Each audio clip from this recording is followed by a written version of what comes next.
자, 오늘은 현대차 그룹의 소프트웨어와 IT 인프라 전체를 책임지는 말 그대로 그룹의 두뇌 역할을 하는 기업이죠. 바로 현대오토에버에 대해 한번 깊게 파헤쳐 보겠습니다.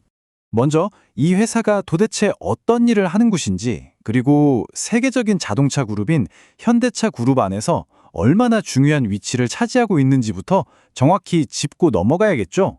네, 현대오토에버는요, 단순히 부품을 납품하는 그런 협력사가 아닙니다. 그룹의 중추신경계라고 표현했듯이 공장 운영 시스템부터 우리가 타는 자동차 안에 들어가는 소프트웨어까지 이 모든 걸 책임지는 그룹의 전략적인 핵심 엔진이라고 보시면 됩니다. 그럼 이 회사는 어떻게 돈을 벌고 있을까요? 투자자 입장에서 현대오토에버의 사업 구조를 보면 아주 명확하게 두 개의 핵심 성장 엔진으로 나눌 수 있습니다. 자, 이 매출 구성을 한번 보세요. 굉장히 흥미롭습니다. 대부분의 매출, 거의 80% 가까이가 안정적인 엔터프라이즈 사업에서 나오고 있죠. 여기서 든든한 현금 흐름을 만들어주는 거고요. 하지만 이 회사의 미래 성장성을 좌우할 진짜 열쇠는 저기 21%를 차지하는 차량용 소프트웨어 부분이 쥐고 있다고 할 수 있습니다. 그러니까 엔터프라이즈 사업이 천체의 안정적인 수익 기반, 즉 캐시카우 역할을 톡톡히 하고 있는 겁니다. 그리고 바로 여기서 번 돈으로 미래 먹거리인 차량용 소프트웨어 개발에 투자하는 아주 이상적인 선순환 구조를 가지고 있는 거죠. 이 차량용 소프트웨어라는 게 뭐냐면 내비게이션부터 ADAS, 그러니까 첨단 운전자 보조 시스템 같은 자동차의 핵심 두뇌를 만드는 사업이에요. 실제로 이 부문 매출 비중을 2021년에 18%였는데 꾸준히 성장해서 지금은 21%까지 올라왔습니다. 엔터프라이즈 부문의 성장세는 정말 대단합니다. 작년, 그러니까 2025년까지 달성한 누적 클라우드 사업 성장률이 무려 125%에 달하거든요. 기존의 낡은 서버 시스템을 클라우드로 전환하는 이 거대한 흐름이 강력한 순풍이 되어주고 있고요. 특히 자율주행 기업인 모셔널 같은 핵심 고객사가 이 성장을 앞에서 끌어주고 있습니다. 하지만 모든 게 장밋빛이기만 한 건 아닙니다.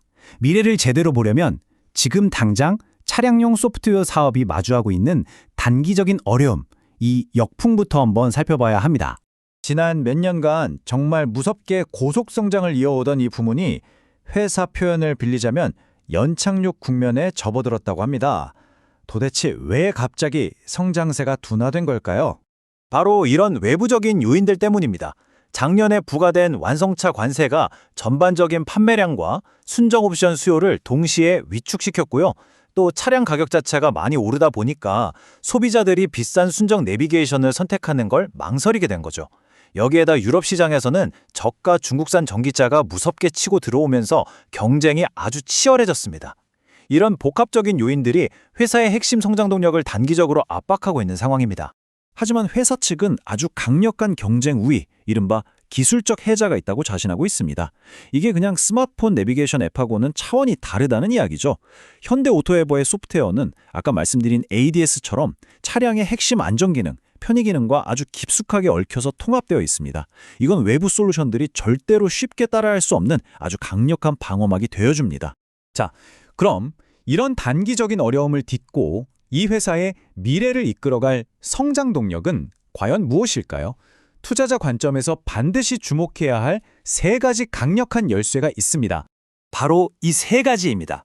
첫째, 대규모 AI, GPU 인프라 사업. 둘째, 로보틱스 시스템 통합, 즉 SI 사업. 그리고 마지막으로 차세대 차량 아키텍처입니다. 여기서 GPU는 예전엔 그냥 그래픽 카드였지만 이제는 AI 연산의 핵심 부품이 됐죠. 이 세 가지는 현재 사업 모델을 뛰어넘어서 훨씬 더 마진이 높은 고부가 가치 소프트웨어, 그리고 통합 서비스 기업으로 진화하겠다는 전략적 방향을 보여줍니다. 첫 번째 동력인 AI 인프라 사업의 규모는 정말이지 어마어마합니다. 현대차 그룹이 AI 기술 패권을 잡기 위해서 엔비디아의 최신 칩인 블랙웰 같은 최첨단 AI 칩을 무려 5만 개나 도입할 계획인데요. 이 엄청난 인프라를 구축하고 관리하는 역할을 바로 현대오토에버가 맡게 되는 겁니다. 여기서 제가 가장 중요하게 보는 포인트는 바로 이 비즈니스 모델의 변화입니다. 과거에는 그냥 GPU를 사다가 그룹사에 대파는 마진이 별로 남지 않는 구매 대행 역할에 그쳤다면요.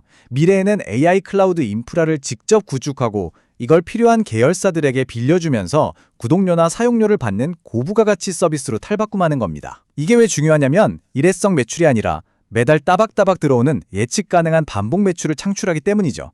자본시장은 이런 비즈니스 모델에 훨씬 더 높은 가치, 즉 더 높은 밸류에이션을 부여합니다. 두 번째 열쇠는 로보틱스 분야입니다. 여기서 시스템 통합자, 즉 SI라는 건 말 그대로 기술의 마스터 플래너 역할을 하는 건데요. 현대 오토에버가 직접 로봇을 만들진 않아요.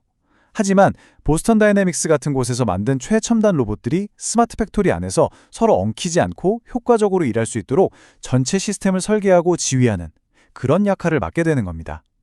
이건 굉장히 장기적인 관점의 사업이지만 성공한다면 그 잠재력은 어마어마하겠죠.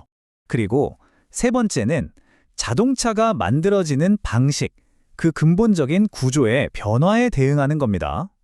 과거의 자동차는 수많은 개별 컴퓨터, 즉 ECU들이 거미줄처럼 얽혀있는 아주 복잡한 구조였어요. 하지만 미래의 자동차는 강력한 중앙 두뇌 컴퓨터 하나가 모든 것을 통제하는 형태로 진화하고 있습니다.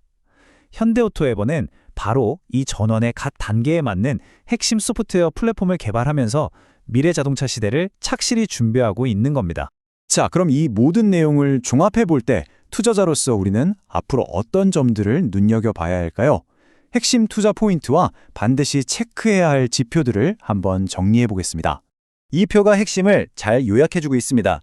투자자라면 첫째, 클라우드 사업이 지금의 성장세를 계속 이어가면서 수익성도 개선되는지, 둘째, GPU 인프라 사업이 성공적으로 구독 모델로 전환되는지, 셋째, 잠시 주춤했던 차량용 소프트웨어 판매가 회복되고 차세대 플랫폼이 잘 채택되는지, 그리고 마지막으로 아직은 초기 단계인 로보틱스 SI 사업에서 의미 있는 파트너십이나 실제 공장 적용 사례가 나오는지, 이 네 가지를 계속해서 추적 관찰해야 합니다. 결국 이 질문에 대한 답을 찾아가는 과정이 될 겁니다. 앞으로 소프트웨어가 자동차의 가치를 정의하는 시대가 온다고 하는데 과연 현대오토에버가 그 가치를 외부로 뺏기지 않고 현대차 그룹의 것으로 온전히 담아내는 핵심 플레이어가 될 수 있을 것인가? 이 질문이야말로 이 회사의 장기적인 성공과 투자 가치를 결정할 가장 중요한 포인트가 될 것입니다. 자, 마지막으로요. 모든 잠재적 투자자분들을 위해서 아주 중요한 안내 말씀 하나 드리겠습니다. 오늘 말씀드린 내용은 특정 종목을 추천하기 위한 영상이 아닙니다. 또한 투자 판단을 위한 직접적인 근거 자료로 활용하기에는 적합하지 않을 수 있습니다. 모든 투자의 최종 판단과 책임은 투자자 본인에게 있다는 점을 반드시 기억해 주시기 바랍니다.